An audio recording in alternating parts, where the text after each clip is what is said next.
안녕하세요. 크립토TV입니다. 오늘은 개인 투자자들이 비트코인을 사지 않는 이유를 살펴보도록 하겠습니다. 거의 10년 넘게 비트코인은 꾸준히 올라가고 있지만 사실 아쉽게도 서양이나 한국이나 개미들은 잘 사지 않는다고 합니다. 제가 했던 얘기가 아니라 DL 뉴스라고 해서 페이팔, 코인베이스, 크립토컨트의 데이터를 인용해서 주로 이제 서양 개미들을 분석한 것 같은데요. 서양 개미들이 비트코인 불타기를 안 하는 세 가지 이유를 제시하는데 다 일단 그 전제 조건이 있습니다. 그러니까 했어야 되는데 안 했다는 거죠. 그러면서 고래나 기관 투자자들이 비트코인 모멘텀을 주도하고 있다라고 하는데 이 말인즉슨 이제 새로 투자하는 고래들, 기관들, 연기금, 뭐 빅테크, 뭐 이런 곳들이요. 일단은 비트코인부터 투자를 하고 있기 때문에 비트코인만 올라간다. 반대로 얘기하면 이분들이 알트코인을 아직 투자하지 않았고 개미들은 알트코인만 투자했기 때문에 현재 재미가 없다. 이렇게 해석을 해볼 수 있겠죠. 자, 그러면서 비트코인 불타기 하지 않는 이유 세 가지를 분석을 하는데 사실 저는 이 기사 제목만 보고도 약간 부러웠습니다. 무슨 얘기냐면요. 서양 개미들은 불타기를 하지 않았다. 일단은 사긴 샀다는 거죠. 예전에 샀는데 올라갈 때, 가격이 올라갈 때 추격 매수하는 걸 불타기 한다고 하는 겁니다. 그러니까 일단 사긴 샀다는 것에 사실 저는 부럽다는 생각이 들었거든요. 한국은 정말 뒤에서 말씀드리겠지만 비트코인을 사지 않습니다. 그래서 조금 더 많이 힘들지 않을까 생각이 드는데 자, 일단 첫 번째 이유를 들어보면 역사적으로 개미들은 사이클에 늦게 합류한다. 저는 이것도 부럽다는 얘기인 거죠. 뭐에 늦게 합류를 하느냐? 비트코인에 늦게 합류를 한다는 게 저는 부럽다는 얘기를 하는 겁니다. 한국은 보통의 경우 늦게 이제 알트코인이 최고점에 치달아 있을 때 굉장히 많이 합류하기 때문에 엄청난 피해를 보는 경향이 있다. 저는 이것조차도 좀 부럽다는 생각이 들었습니다. 그리고 두 번째, 밈코인에 정신이 팔려 있다. 이거는 다행히 한국에서는 벌어지지 않고 있는 것 같아요. 왜냐하면 뭐 서양에서는 밈코인도 너무 많고 한데 한국에서는 잘 알려지지도 않았고 상장이 잘 되지 않았기 때문에 요건 그래도 참 다행이다 생각이 들었고요. 세 번째 알트코인이 부침을 겪고 있다. 이거는 다 아시는 얘기인 것 같아요. 그래서 밈코인의 정신이 팔려 있다. 심지어 뭐 미국 대통령 테마 요새 뭐 난리였기 때문에 밈코인 지수를 출시를 합니다. 왜냐하면 수요가 굉장히 많기 때문이겠죠. 많은 사람들이 찾고 투자를 하기 때문이다. 정신이 팔려 있는가 봅니다. 서양에서는요. 그리고 역시 최근에 알트코인 시즌 지수를 이제 코인 마켓캡에서 새로 개발을 해서 만든 것 같아요. 이게 이제 100에 가까울수록 알트코인 시즌이 왔다는 건데 26이라 하면 거의 뭐 공포 수준에 가깝지 않나 생각이 들거든요. 앞으로도 종종 말씀을 드리겠습니다. 이 관련해서요. 그래서 이런 걸 좀 보다가 제가 문득 궁금한 게 생겼는데, 자, 비트코인을 사지 않는 거, 뭐, 이번 시즌은 또 뭐 그럴 수 있다 생각이 드는데, 궁금해지는 거죠. 이번 시즌만 그런 건지, 사람들이 비트를 사지 않는 게요. 아니면 과거에도 그랬는지, 아니면 올라갈 때만 그런 건지, 떨어질 때도 이랬는지, 여기에 대해서 이제 제가 뭐 외국의 리서치는 다 하기 어렵기 때문에 한국을 기준으로 한번 자료를 좀 구글링을 해봤는데요. 결론부터 얘기 드리면 그냥 17년 전에는 한국의 비트코인이 잘 알려져 있지 않았기 때문에 데이터가 거의 없었고요. 자, 17년부터 지금까지 항상 그랬다. 항상 한국에서는 비트코인이 인기가 없었다는 얘기를 아쉽게도 이런 결과 저도 뭐 결과를 예상하고 찾은 건 아닌데 야, 이 항상은 좀 그렇잖아요. 뭐 오를 때 그랬다는 건 알트코인을 사랑했다. 뭐 이해라도 되는데 항상에 제가 약간 좀 뭐랄까요? 걱정스럽고 좀 안타까운 마음이 들었는데요. 일단 18년도 2월 초니까 17년도에 정말 김치 프리미엄 50%가 넘는 말도 안 되는 이제 알트 시즌을 맞고 난 직후입니다. 그때 당시 기사가 한국의 코인 시장 알트코인 비중만 월등히 높다. 월등히 높았다고 합니다. 이때 당시만 해도 알트코인이 그렇게 많은 비중을 차지하고 많은 종류가 있지도 않았음에도 그러니까 비트코인 도미넌스가 엄청나게 컸음에도 알트코인 비중이 한국에서 엄청 낮다고 합니다. 그 한 예로 자, 비트코인의 거래 비중을 제가 이게 외국 사람들이 쓴 보고서였거든요. 근데 일본에서는 100명이 이제 코인 투자를 하면 97명이 비트코인을 사고 팔았다. 이게 이제 다 거래 비중이 나오더라고요. 영국은 87%, 그리고 뭐 브라질은 뭐 84% 이렇게 쭉 나오고요. 세계적인 평균도 비트코인 거래 비중이 한 66%, 7% 그랬던 것 같아요. 근데 한국이 그의 절반도 안 되는 33% 비트코인 거래 비중이 33%. 근데 심지어 이게 뭐 세계 최고, 한국의 최고 기록입니다. 이거를 앞으로 넘어설이라고는 저는 쉽지 않을 거라 생각이 들거든요. 이게 굉장히 낮다고 하는 거지만 최고 기록이었다. 그러면서 짤막하게 이 보고서에서는 기이한 현상이다. 이런 표현을 쓰더라고요. 약간 기분도 좀 안 좋고 그랬습니다. 한국을 기이하다고 하니까. 이런 현상이 또 4년 만에 반복이 됐었죠. 기억나시겠지만 21년도 4월 달 어마어마했었던 알트 시즌이 있었습니다. 폭탄 돌리는 가상화폐, 거래후 무려 90%가 알트코인이었다고 합니다. 근데 아까 말씀드렸지만 상승장에 이런 거는 그래도 조금 이해가 되거든요. 뭐 이성을 잃고 야, 이렇게까지 올라가니까 알트코인을 추격 매수하는구나 생각이 들었는데 뭐 이해가 됩니다. 1월 달에 비트코인이 3,200만 원짜리가 4월 21일, 뭐 불과 4개월 지나기 전에 7천만 원이 되면서 뭐 두 배가 넘는 엄청난 상승을 기록했었죠. 근데 비트코인 안 쳐다본다는 거죠. 비트코인 10%도 안 된다는 겁니다. 왜냐하면 이더리움만 해도 80만 원짜리가 290만 원 갔으니까 뭐 3배 반 정도 올랐고요. 도지코인은 2월 24일 상장해서 불과 두 달도 안 된 시점에 6배가 넘게 올랐으며 특히 메디블럭이라는 뭐 의료 코인으로 알고 있고요. 5원짜리가 무려 161원. 이건 제가 또 잘 기억하고 있는 게 제 이제 회사 선배가 이거를 17년, 18년에 물려서 한 14원, 5원에 물려서 굉장히 오랫동안 힘들어했던 기억이 나거든요. 근데 21년도에 어느 시점에 막 20원, 30원, 40원 이렇게 막 쭉쭉 치고 올라가서 그 선배가 그래도 한 두 배 정도, 뭐 한 30원, 뭐 이때쯤 팔고 정말 4년 만에 후련하게 탈출을 했던 게 제가 기억이 나는데 그분이 판 이후로 30원은 40원 판 이후로 4, 5배를 더 올라버려서 더 황당했던 기억이 잘 남아 있네요. 그리고 페이코인도 161원짜리가 뭐 10배가 훨씬 넘게 올라버렸으니까 뭐 알트코인 어마어마하게 뭐 사랑을 할 수밖에 없었다. 뭐 여기까지는 이해가 되거든요. 근데 문제는 22년 하락장에도 알트코인을 엄청 좋아했었고요. 23년 회복장에도 역시 똑같았습니다. 예외가 없었다. 무슨 얘기냐면요. 뭐 많이 손해가 있고 하니까 한 방을 뭐 예나 지금이나 뭐 물렸으나 안 물렸으나 무조건 노린다는 거죠. 한국 이 기사 내용을 좀 살펴보니까요. 22년 9월 말이면요. FTX와 테라로나 딱 그 사이에 있는 것 같아요. 굉장히 힘들었던 시기인데 비트코인으로 원화를 거래할 수 있는 거래량이 그래도 한때 3위까지 올라가다가 뭐 5위, 6위 이렇게 쭉쭉 밀려났다는 겁니다. 이 말은 원화로 비트코인 안 산다는 겁니다. 그래서 이 기사 제목이 한국인은 알트코인을 더 사랑해.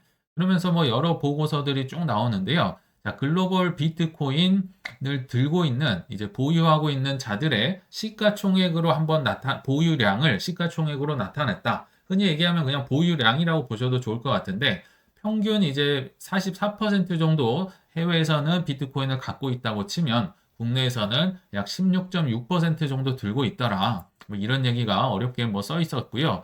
역시 뭐 22년 11월 뭐 FTX 터지기 직전인 것 같네요.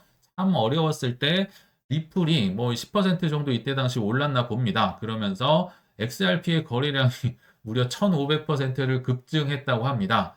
그리고 이때 당시에 XRP의 한국인들이 들고 있는 보유량을 시가총액으로 나타내면요. 시가총액은 이제 시총이 원래 크기 때문에 이제 뭐 비트코인이 1위인 거 여기 16.6% 이거는 어쩔 수 없는 거고 2위가 한 14% 정도로 XRP였다고 합니다. 그러니까 3위 이더리움보다도 XRP를 한국인들이 더 많이 들고 있었다. 얼마나 이 한국 분들이 얼마나 힘들었을까요? 이렇게 오랫동안 이 가격이 눌려 있고 XRP만 거래를 하고 있으니까 정말 힘들지 않았을까 뭐 이런 생각도 좀 들었습니다. 그리고 23년도 4월 달 이때는 기억나시겠지만 비트코인의 봄이 왔을까 안 왔을까 아직 겨울 안 끝났나 왔다 갔다 하고 있는 그 회복장의 초입기였는데요. 이때도 국내 4대 거래소의 알트코인 시장 점유율이 무려 95%였다고 이것도 역시 외국 보고서에서 얘기를 해줬습니다. 그러면서 한국은 이상하다. 왜 알트코인만 이렇게 사지? 하면서 이제 그들이 뭐 데이터를 제시하기를 해외에서는 비트코인과 이더리움을 그러니까 이더리움도 이제 뭐 알트라고 하긴 좀 그래서 비트 이더의 거래량을 같이 얘기를 해줬는데 평균 100이라고 놓으면 40에서 50%를 해외에서는 비트 이더를 사고 판다고 하는데 한국은 무려 95%를 이제 알트코인만 사버리니까 특히 잡코인 같은 걸 많이 통계를 넣었더라고요. 이걸 보고 이색적이라는 또 표현을 보고서에서 쓰더라고요. 야, 이러니 굉장히 참 힘들어지지 않았을까 생각이 드는데 그래서 지금 현 시점에서 한번 제가 생각을 해보면 지금 우리들은 다 뭐 거의 고인물이잖아요. 그러나 이 비중이 많지는 않습니다. 우리 같은 이제 고인물들은 보통은 이제 잃는 것도 뭐 힘들고 어렵긴 한데요. 잃는 것보다 더 힘든 게 정말 이게 너무 길고 떨어지기만 하니까 이게 정말 알트코인 투자가 너무 힘들다.